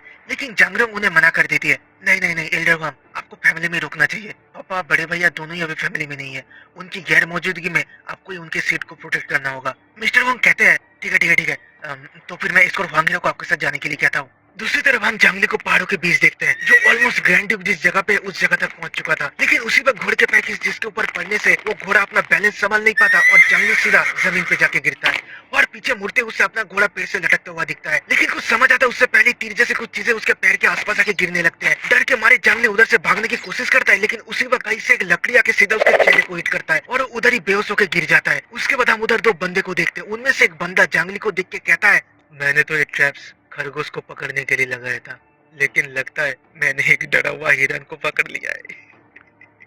उसके बाद हम न्यूजा जिन और फॉरेन मिनिस्टर को देखते हैं, जो जांगली को ढूंढने निकले थे, और चलते हुए उन लोगों को एक जगह पे जांगली का वो पेड़ से लटका हुआ घोड़ा दिखता है, और उस घोड़े को देख के फॉरेन मिनिस्टर जमीन पे बैठ के रोना शुरू कर देते हैं। हमें इसके बाद जांगजू को दिखाया जाता है, जो किसी बंदे के पास मदद मांगने आए थे। वो बुरा आदमी उस कॉइन के बक्से को देख के कहता है, हेड जांग भी बहुत जिद्दी है, हमने जब भी उनकी मदद करने की बात की उन्होंने मना कर दिया, और आज वही हमारी मदद मांग रहे हैं। जांगजू उनसे माफी मांगते हैं, मुझे माफ कर देना, पर परिस्थिति आई वैसा बन गया कि मैं क्या करूं। वो आदमी कहता है, नहीं नहीं नहीं ठीक है ठीक है, मैं समझ रहा हूँ। हेड जंग किसी भी तरीके से इस युद्ध को टालना चाहते हैं, इसलिए नहीं कि आप सियोक फैमिली से डरते हो, बल्कि आप खून बहाना नहीं चाहते। लेकिन सवाल एक ही है कि आप किस लेवल पे इस लड़ाई को टालना चाहते हो। जांगजू के उस सीरियस चेहरे को देख के वो बंदा समझ जाता है, अच्छा तो हाईएस्ट लेवल पे। हाँ,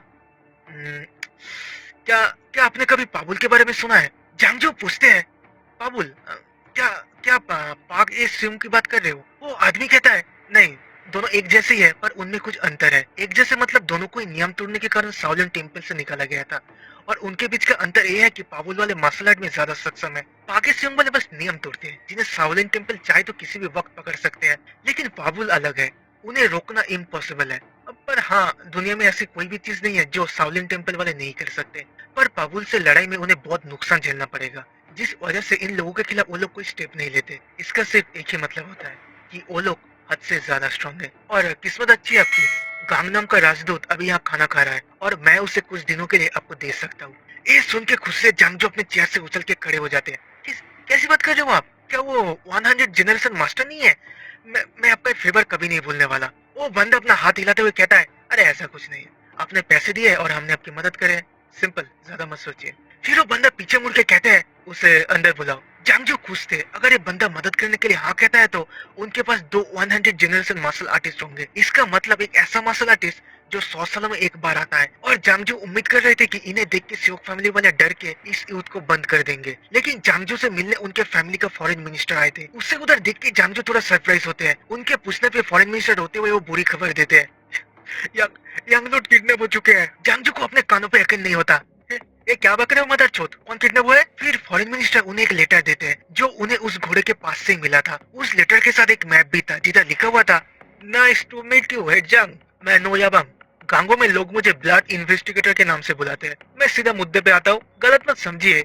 यंग नोबेल बहुत ही अच्छे हैं और उन्हें पकड़ने के पीछे का रीजन सिर्फ उन्हें थोड़ा सजा देना है, जिस वजह से मैंने आपको मैप भी दिया है जिधर यंग लॉर्ड को रखा गया है। उस लेटर को पढ़ के गुस्से से जांगजू के शरीर कांपने लगे थे। वो पूछते हैं, क्या जांगरियों को इसके बारे में पता है?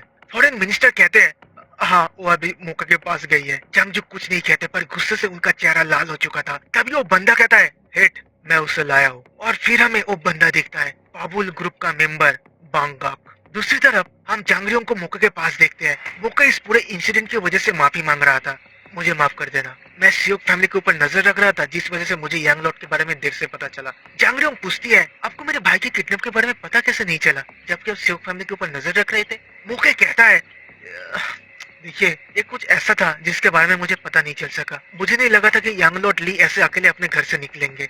जांगरियों बहुत उदास दिख रही थी। मैं आपको दोष नहीं दे रहा क्योंकि गलती हम लोगों की ही ज्यादा है। मैं बस एक ही चीज जानना चाहता हूँ, क्या क्या आप एल्डर शाह और बड़े भैया को बचा सकते हो? मौके इस सवाल का उसी वक्त कोई जवाब नहीं देता।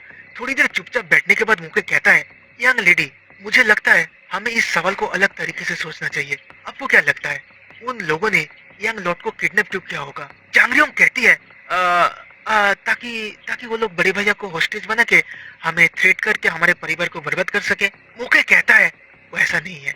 मैंने सुना है जिस जगह से यंग लॉटली किडनैप हुए थे उधर एक मैप भी था। नो याबंग समय को टालने में एक्सपर्ट बंदा है। वो एक ऐसी जगह चुनना चाहता था जहाँ पे वो अपने टैलेंट को दिखा सके। उन लोगों का असली टारगेट यंग लॉर्ड जांगली नहीं बल्कि मैं हूँ, क्योंकि मैं जांग फैमिली का सबसे ताकतवर वॉरियर हूँ, इसलिए वो लोग मुझे पकड़ना चाहते हैं। जांग रियोंग को अभी सब कुछ समझ आता है और समझ आते ही वो मौके से माफी मांगने लगती है। मुझे माफ कर देना। मैं मौके उसे बीच में ही रोक कर कहता है, नहीं नहीं नहीं नहीं नहीं, कोई बात नहीं। हालांकि नो याबंग का मुरीम में अच्छा खासा नाम है पर सेवन वंडर के सामने वो कुछ भी नहीं है। आपको क्या लगता है मैं उस समय के अंदर जाके यांग लॉर्ड ली को बचा पाऊंगा? जांगरों के कुछ बोलने से पहले ही कमांडर कहते हैं, तुम्हारी बातें सुन के लग रहा है तुम्हें वो करने में कुछ परेशानी हो रहा है। मौके कहता है, तुम्हारी बातें सुन के लग रहा है तुम्हें कर सकते हो? हाँ? कमांडर बहुत ही शांत आवाज में कहते हैं, हाँ मैं ये कर सकता हूँ। इस तरह बांगक उस मैप को देख के कहता है, ये जगह ट्रैप्स के लिए परफेक्ट है। जांगजू पूछते हैं, तो फिर क्या ये पॉसिबल है? बांगा कहता है, देखिए नो याबांग बहुत फेमस हो सकता है पर उतना डिफिकल्ट ओपोनेंट तो नहीं है। वो बस टाइम रोकता है। अगर आप सही से देखोगे तो उतना खतरनाक नहीं है, लेकिन असली प्रॉब्लम है वो बंदा जो उसके साथ रहता है। उसका नाम है मू यांग हो। जांगजू पूछते हैं, क्या वो कमल का मास्टर है? बांगा कहता है, नहीं नहीं नहीं वैसा नहीं है। उसका स्किल्स अच्छे है पर असली प्रॉब्लम यह है कि वो दोनों एक टीम है और जब वो दोनों बंदे एक साथ आते हैं तब उनका स्किल्स हद से ज्यादा खतरनाक हो जाते हैं। जांगजू कहते हैं, जैसा कि हमें लगा था उनका टारगेट मुके था। बांगा कहता है, यस, उन लोगों ने जरूर जाल बिछाया होगा जिससे मुके जब अपना स्ट्रेंथ दिखाएगा तब उसे कुछ खतरनाक चोट लगने वाला है और हर एक ट्रैप में जहर भी जरूर होगा, चाहे वो मुके ही क्यों ना हो। जहर को वो संभाल नहीं पाएगा और उसके बाद ही मू यांगू सामने आके मुके को खत्म कर देगा। जांगजू इस सुन के सोच में पड़ जाते हैं। बांगा फिर से कहता है, मुझे जाके यंग लॉर्ड ली को बचाना चाहिए। जांगजू पूछते हैं, क्या क्या आपको कोई परेशानी नहीं होगा? बांगा कहता है, चाहे कुछ भी हो जाए उन ट्रैप्स को एक इंसान ने ही बनाया है और वो ट्रैप्स 5 एलिमेंट्स के ऊपर ही बने हुए हैं। जांगजू पूछते हैं, तो फिर आप कब जाएंगे? क्योंकि हमारे भांगा उन्हें बीच में रोक के कहता है, इससे और ज्यादा किसने की कोई जरूरत नहीं है, मैं अभी जाऊंगा। फिर इसलिए जांगजू को कुछ और बोलने का मौका न दे के बांगक उधर से निकल जाता है। इस तरफ मोके भी अपने दोस्त दाम म्यूंग के साथ रेडी हो चुका था जांगली को बचाने के लिए, लेकिन अभी भी मोके के मन में कमांडर के उस कॉन्फिडेंस के साथ हाँ मैं कर सकता हूँ वाले शब्द घूम रहे थे। वो फिर अपने मन में ही कहता है, मैं इस बंदे को जितनी बार भी देख रहा हूँ ये उतना इंटरेस्टिंग बनते जा रहा है। लेट्स गो दाम्योंग, चलो। तो इसके बाद हम जांगरियोंग को अपने घर में देखते हैं, जिधर उसके साथ कमांडर भी थे। जांगरियोंग खुद से ही नाराज थी, उसे लग रहा था ये सब उसी की गलती है, उसने मोके को लाया, जिस वजह से उसके बड़े भैया को लगा कि उन्हें भी फैमिली के लिए कुछ करना चाहिए, इसलिए जांगरियोंग अंदर से गिल्टी फील कर रहा था। वो फिर कमांडर से पूछती है, अरे नहीं, वो लोग बोल रहे हैं कि पापा ने और एक मास्टर को अपने साथ लाए हैं, उससे भी बढ़कर वो वॉरियर 100 जनरेशन मास्टर है। ऐसा कहा जाता है कि वो साउलिन के पिछले जनरेशन से है और उन्हें गांगनाम में फर्स्ट क्लास टाइटल भी मिला था। मैंने आपको जिस नाइन ड्रैगन प्लेस के बारे में कल बताया था ना, वो वहाँ से ही है। कमांडर कहते हैं, तो फिर ये तो अच्छी खबर है। जांगरियों की सुन के बहुत खुश हो जाती है, फिर वो बहुत उम्मीदों के साथ पूछती है, तो फिर आपको क्या लगता है, क्या हम अभी सियोक फैमिली से जीत सकते हैं? हमारे पास तो दो ऐसे वॉरियर है जिन्हें लोग 100 जनरेशन मास्टर के नाम से बुलाते हैं, हमें अभी चिंता करने की कोई जरूरत नहीं है ना? लेकिन कमांडर इस सवाल का कोई जवाब नहीं देते, जिससे जांगरियों फिर से उदास हो जाती है। आई विश हमारे पास भी एक मास्टर होता, एक सेंचुरी मास्टर, एक पावरफुल मास्टर, कोई ऐसा जिसका एग्जिस्टेंस इतना पावरफुल हो कि कोई भी हमें छूने की हिम्मत न कर सके, एक ऐसा मास्टर जिसके हमारे साथ होने से कोई भी हमारे परिवार को नुकसान पहुंचने की हिम्मत न कर सके। मेरा इच्छा है कि ऐसा कोई मास्टर हमारी प्रोटेक्ट करे। जांगरियोंग अपने आंसू को रोक नहीं पाती, वो रोने लगती है। अब कमांडर देखने के अलावा और क्या ही कर सकते थे। तो रोते रोते एक वक्त पे जांगरियोंग के सो जाने के बाद कमांडर उस मैप को एक बार छू के देखते हैं, जिससे वो पूरा मैप उनके दिमाग में ही छप जाते हैं। वो फिर कहते हैं, यंग लेडी, वार के बाद जब वार खत्म होगा तब फैमिली की मदद करने वाले लोग आप जैसे ही लोग होंगे, मेरे जैसे वॉरियर नहीं। और कमांडर फिर अपने कमांडो के ऊपर से कपड़े को फाड़ के अपने मन में ही कहते हैं, और मैंने सुना है कि मिस्टर होंग के सर्वेंट बन के फैमिली में रहने में आपने सबसे ज्यादा मदद किया था। यांग में सपने सिर्फ मौके को ही नहीं लाए, आप मेरे जैसे लोगों को भी इधर लाए हो। कमांडर भी निकल पड़ते हैं जांगली को बचाने के लिए। तो अभी टोटल 3 बंदे निकले थे जांगली को बचाने के लिए। पहला पाबुल का मेंबर बांगक, दूसरा 7 वंडरर का मेंबर मोके, और तीसरा सेलेस्टियल ग्रुप के एक लौता सर्वाइवर और फॉर्मर कमांडर वाम हीरा। तो इसके बाद हम कमांडर को उस जगह पे देखते हैं जिस जगह के बारे में मैप में कहा गया था। उस जगह पे पहुंच के थोड़ी देर चलने के बाद अचानक ही उनके पैर किसी नरम चीज के ऊपर पड़ते हैं, और पैर पड़ने के साथ साथ उनके दाहिने साइड से एक पेड़ उनकी तरफ आने लगता है। लेकिन कमांडर बहुत आसानी से उस पेड़ को डॉज कर लेते हैं, लेकिन तभी उनके ऊपर से कुछ एरोस आते हैं। कमांडर उन एरोस को भी डॉज करके एक पेड़ के ऊपर जाके बैठते हैं, फिर एक दो पेड़ के ऊपर से जंप करके आगे बढ़ने लगते हैं। लेकिन थोड़ा आगे बढ़ते फिर से कुछ एरोस अचानक ही उनकी तरफ उड़ के आने लगते हैं, लेकिन कमांडर के रिफ्लेक्स की वजह से वो बहुत ही आसानी से उन एरोस को डॉज कर लेते हैं। पीछे मुड़ के उन ट्रैप्स को देख के कमांडर को समझ आ जाता है कि ये नो याबंग सिर्फ टाइम रोकने में ही नहीं, लोगों के दिल को समझने में भी एक्सपर्ट है। उसे पता था कि एक बंदा कैसे इन ट्रैप्स को डॉज करेगा। कमांडर फिर अपने कुमाटो को हाथ में लेके कहते हैं, क्या उस बंदे का नाम नो याबंग था? कुछ नहीं हो सकता, लगता है मुझे भी उसके लेवल को मैच करना ही पड़ेगा। कमांडर फिर अपने कुमाटो के शील्ड की तरह यूज करके आगे बढ़ने लगते हैं। सूरिकेन, एरोस, ये सब कुमाटो की वजह से कमांडर के शरीर को छू तक नहीं पाते। वो हर एक ट्रैप्स को बहुत ही आसानी से डॉज करके आगे बढ़ रहे थे, पर तभी उन्हें अचानक अपने सामने दानहोन सा दिखता है, एक जहरीला पाउडर जो मुरिंग के टॉप 5 डेंजरस पॉइजन में से एक था, और वो जहर कमांडर को खाने के लिए उनकी तरफ बहुत ही तेजी से आगे बढ़ रहा था। लेकिन कमांडर को भी बंदे ऐसे ही कमांडर नहीं कहते। वो अपने कुमाटो की मदद से जमीन में गड्ढा करके अपने सूट को चादर की तरह ओढ़ के जमीन के अंदर ही छुप जाते हैं। वो जहरीला सैंड उधर से जाने के बाद कमांडर जमीन के अंदर से बाहर निकल के देखते हैं कि उस जहरीले सैंड ने सारे पेड़ और ट्रैप्स को जला दिया था। उन ट्रैप्स के दूसरी तरफ मू यांगू अपनी पोजीशन लेकर बैठा हुआ था। मोके उन ट्रैप्स से इंजर्ड होकर इस जगह पे आएगा और मू यांगू इंजर्ड मोके को बहुत ही आसानी से मार देगा। ये था पूरा प्लान। लेकिन अभी मोके की जगह पे किसी एक दूसरे बंदे को देख के उसे हैरानी होती है, क्योंकि नो याबंग ने थोड़ी देर पहले उसे कहा था कि मोके अभी माउंटेन गेट पे ही पहुंचा है। तो फिर वो बुड्ढा सटिया गया है क्या? और उसके भी ऊपर ये बंदा बिना किसी इंजरी के इधर पहुंचा कैसे? कमांडर को देख के मू यांगू खड़े होकर उन्हें सावधान करने की कोशिश करता है।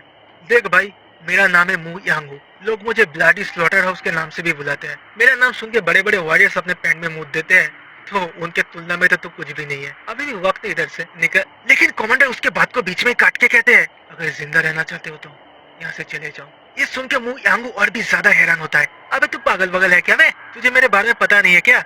मैंने अभी तो कहा मैं मू यांगू ब्लडी स्लॉटर। पर कमांडर उसके बात को इग्नोर करके फिर से अपने कुमाटो को सेल की तरह यूज करके आगे बढ़ने लगते हैं। उनके दिमाग में सिर्फ एक ही चीज चल रहा था, मुझे खून देखने से बचना होगा। लेकिन मू यांगू कहाँ कमांडर को छोड़ने वाला था। वो भी कमांडर के पीछा करना शुरू करता है और मौका मिलते ही कमांडर के ऊपर अपने शॉट से हमला करता है। उसे लगा क्योंकि कमांडर अभी उन एरोस को रोकने में बिजी है, इसलिए वो उसके शॉट को नहीं रोक पाएगा। पर एकदम आखिरी मोमेंट पे कमांडर कमांडो से उसके अटैक को रोक लेते हैं, जिसे देख के मू यांगू खुश हो जाता है। उसे ये सब खेल लग रहा था। ओहो, तूने से रोका कैसे? हाँ? तेरे मूवमेंट तो काफी अच्छा है। लेकिन कमांडर के पास खेलने का वक्त नहीं था। वो कहते हैं, मैंने अपना मन बदल लिया, मैं तुझे मारने वाला हूँ। दूसरी तरफ मुके उस जगह पे पहुंच चुका था जिस जगह से कमांडर ने शुरू किया था। वो अपने दोनों दान ओल्डो को बाहर निकल के रेडी हो जाता है लड़ने के लिए। लेकिन बहुत देर चलने के बाद भी जब कोई ट्रैप एक्टिवेट नहीं होता तब उसे थोड़ा हैरानी होता है और थोड़ी और आगे बढ़ने के बाद उसे सारे ट्रैप्स टूटे फूटे हालत में दिखते हैं, जिसे देख के वो समझ जाता है कि कोई इधर पहले ही आ चुका है और जो भी बंदा आया था वो हद से ज्यादा तेज था। इस तरफ कमांडर और मू यांगू के बीच लड़ाई शुरू हो चुका था, लेकिन कमांडर अभी तक सिर्फ खुद को डिफेंड कर रहे थे। मू यांगू को अभी समझ आ रहा था कि इस बंदे ने सारे ट्रैप से बच के इतनी जल्दी आया कैसे। सब कुछ उस बड़े ब्लेड की वजह से है। ऊपर से इस बंदे का रिएक्शन स्पीड भी बहुत ज्यादा है। ये सब देख के मू यांगू अभी इस फाइट को सीरियसली लेने का सोचता है। कमांडर तो सीरियस हो ही चुके थे। वो फिर अपने याओगुई को हाथ में लेके मू यांगू की तरफ दौड़ के जाता है। कमांडर को अपनी तरफ आते हुए देख के मू यांगू अपने पैर से जमीन पर प्रेस करके एक ट्रैप को एक्टिवेट करता है, जिससे बहुत सारे सुरिकेन कमांडर की तरफ आने लगता है। लेकिन कमांडर अपने याओगुई से कुछ सुरिकेन को काट के बाकी सुरिकेन को अपने कमांडो से रोक के अपने पहले वाले पोजीशन में वापस आ जाते हैं। ये अभी हुआ क्या वो मू यांगू को समझ नहीं आता, क्योंकि उसके गले से खून निकलने लगे थे और वो काट एग्जैक्टली 1 इंच गंभीर था। अगर ये काट इससे ज्यादा होता तो मू यांगू अभी तक भगवान के पास पहुंच गया होता। कमांडर उससे कहते हैं, तुम्हारी किस्मत अच्छी है, ठीक है, लेकिन अगली बार ऐसा नहीं होने वाला। मू यांगू पूछता है, तू है कौन?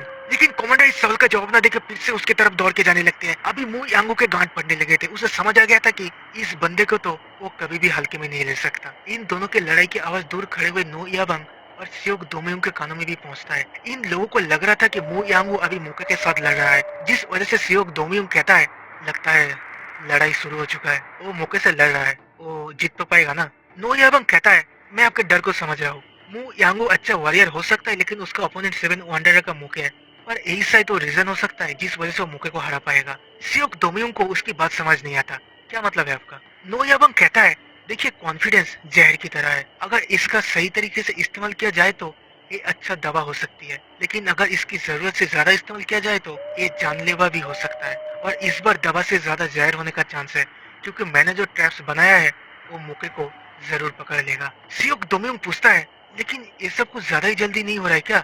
नो याबंग के पास इस सवाल का कोई जवाब नहीं था, क्योंकि सिर्फ आधे घंटे के अंदर इतने सारे ट्रैप से बच के मू यांगू तक पहुंचना इम्पॉसिबल था। इस तरह मू यांगू कमांडर से दूर भाग रहा था। कमांडर से लड़ना उसकी बस की बात नहीं है, उसके फट चुके थे। वो बस कमांडर को ट्रैप में फंसाने की कोशिश कर रहा था और उस प्लान के तहत वो एक जगह पे आके अचानक एक पेड़ की मदद से कमांडर के ऊपर शॉट से हमला करता है और उसी वक्त एक ट्रैप एक्टिवेट हो जाता है, जिससे मू यांगू के पीछे से बहुत सारे एरोस एक साथ कमांडर की तरफ उड़ के आने लगते हैं। मू यांगू कॉन्फिडेंट था कि अब तो ये बंदा गया। जब ये अपने ब्लेड से उन एरोस को रोकने की कोशिश करेगा तभी मू यांगू इस बंदे को अपने शॉट से बीच में से काट देगा। लेकिन उसे कमांडर के स्पीड के बारे में नहीं पता था। कमांडर पहले स्लाइस में उन सारे एरोस को तोड़ देते हैं, फिर अपने याओगुई को हाथ में घुमा के दूसरे स्लाइस में बचे कुछ एरोस और मू यांगू के सर दोनों को ही बीच में से काट देते हैं। और ये सब इतनी कम समय में हुआ कि मू यांगू को पता ही नहीं चला कि उसके सर गर्दन से अलग हो चुका है। लेकिन कमांडर इससे खुश होने की जगह दुखी दिख रहे थे। क्या चीजें हमेशा ऐसे ही खत्म होने वाला है?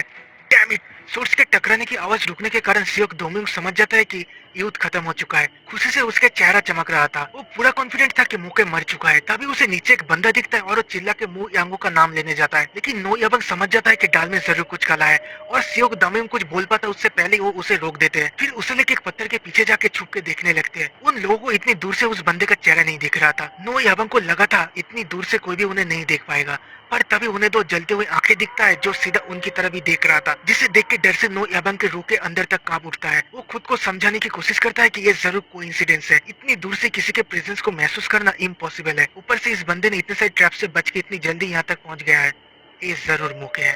उसके बाद हमें 3 बंदे को दिखाया जाता है जो बैठ के पी रहे थे। उनमें से एक बंदे के हाथ में जांगली का वो ब्लू सूट भी था। उन तीनों में से एक बंदा कहता है, अबे साले रखो से, एडला सेब को पता लगा ना वो तेरे गांठ तोड़ देंगे। वो पहला वाला बंदा कहता है, अबे तू चिंता मत कर, एल्डर सेव का भी एल्डर नो के साथ है, अबे बस ये देखना है कि वो बंदे रूम के अंदर से बाहर ना निकल पाए। तभी दरवाजे खोलने की आवाज से उन सबकी नजर उस तरफ जाता है और उधर एक अनजान आदमी को देख के वो सब हैरान हो जाते हैं। कमांडर उन सबसे कहते हैं, पैनिक करने की कोई जरूरत नहीं है, मैं जल्दी खत्म करने की कोशिश करूंगा। ये बात सुन के उनमें से एक बंदा अपने सूट को बाहर निकालने जाता है, पर उससे पहले कमांडर उसके पीछे जाके उसे बीच में से काट के उसके पास बैठे हुए बंदे के दिल को अपने सूट से चीर देते हैं। तीसरा बंदा कुछ समझ पाता उससे पहले कमांडर का सूट आके उसके सर को गर्दन से अलग कर देता है। उसे अपने सूट को बाहर निकलने का मौका तक नहीं मिलता। फिर कमांडर अचानक उस ब्लू सूट को पकड़ के एक रैंडम दीवार की तरफ फेंकते हैं, लेकिन वो रैंडम नहीं था। उस दीवार के पीछे एक बंदा खड़ा हुआ था और उस सूट सीधा जाके उसके दिल के आर पार निकल जाता है। उधर उसी वक्त उस रूम के अंदर जांगली और एल्डर शाह भी बंधे हुए हालत में थे। इन आवाजों से वो लोग समझ जाते हैं कि इधर जरूर कोई बंदा आया है, जिस कारण वो लोग चिल्ला के पूछने लगते हैं, कौन कौन है इधर, कौन हो तुम। कमांडर को समझ नहीं आता अभी उन्हें क्या करना चाहिए। तभी दरवाजे के बाहर उन्हें मौके कुछ बंदे के साथ लड़ते हुए दिखता है। अभी मौके को उधर देख के वो थोड़ा निश्चिंत होते हैं और वो पीछे के दरवाजे से उस जगह से निकल जाते हैं। मौके आके उन दोनों को बंधी हुई हालत से बाहर निकलता है। मौके को देख के एल्डर शाह और जांगली दोनों ही बहुत खुश हो जाते हैं। एल्डर शाह ने इससे पहले मौके को नहीं देखा था, जिस वजह से जांगली उन्हें मौके से परिचय करा के कहता है, इनसे मिलिए, ये मौके है जिसने अभी हम लोगों को बचाया। मौके उन्हें सच्चाई क्या है वो बताने की कोशिश करता है, पर तभी उधर जांग फैमिली के उन दो एल्डर्स के साथ बांगक के आने की वजह से मुके अपनी बात खत्म नहीं कर पाता। बांगक को उधर देख के मुके थोड़ा सरप्राइज होता है। बांगक उससे कहता है, बहुत दिनों बाद मिले। मुके उसे भी सच बोलने की कोशिश करता है कि ये सब उसने नहीं किया, पर बांगक, तुमने बहुत अच्छा काम किया बोल के मुके को और कुछ भी बोलने का मौका ना देख के उधर से चला जाता है। उन सारे डेड बॉडीज को देख के मुके के दिमाग में सिर्फ एक ही चीज घूम रहा था, कौन है वो जिसने ये सब किया, कौन हो सकता है वो बंदा। दूसरी तरफ सुबह होने के साथ ही पूरे जांग फैमिली में खबर फैल जाता है कि मोके एल्डर शाह और जांगली को बचा के अपने साथ लेके जांग फैमिली में वापस आ चुका है। इस खबर से सभी को मोके के ऊपर और